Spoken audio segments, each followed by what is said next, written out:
Evening. Thank you for having me here to discuss my views on policy 1459 discrimination. I understand that Title IX prohibits discrimination on the basis of sex in educational programs that receive financial assistance. The current administration has determined that this phrase is ambiguous and is in a unilateral move without the passing of legislation from Congress has interpreted to cover discrimination on the basis of both genetic sex and gender identity.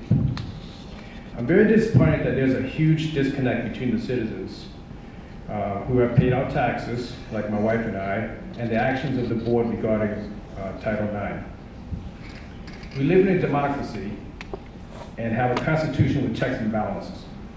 11 states have sued the federal government regarding Title IX. Just last week, the Supreme Court decided to hear the case. The Supreme Court previously issued a stay allowing the Virginia School Board to maintain its policy that protects student privacy in communal facilities. Before I came to this meeting, I looked at my tax payments just to remind myself of my vested interest in Fairfax County.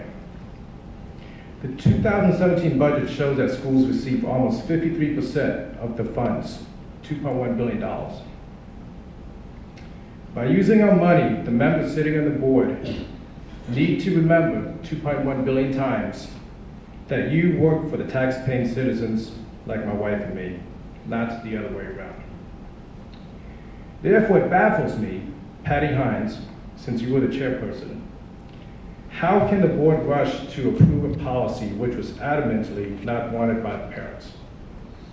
For example, I need to remind you that you signed up to talk about premier workforce. yes, and I will get to that in a minute. Okay.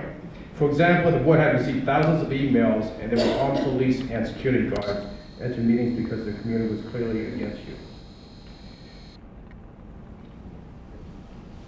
Patty Hines even quoted that there's always people who have a difference in opinion about what we do. There are people in the community, particularly parents, who have questions about what it means for their children.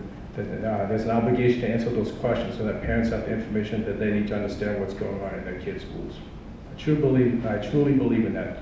If you think about what you said and your actions did align with the tax-paying citizens and the 2.1 billion reasons, then the citizens will not have those types of questions because we will understand your actions.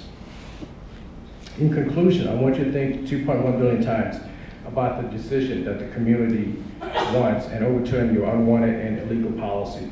Election day is next week. I want to remind you that some voters will use the meals tax as a referendum on your actions.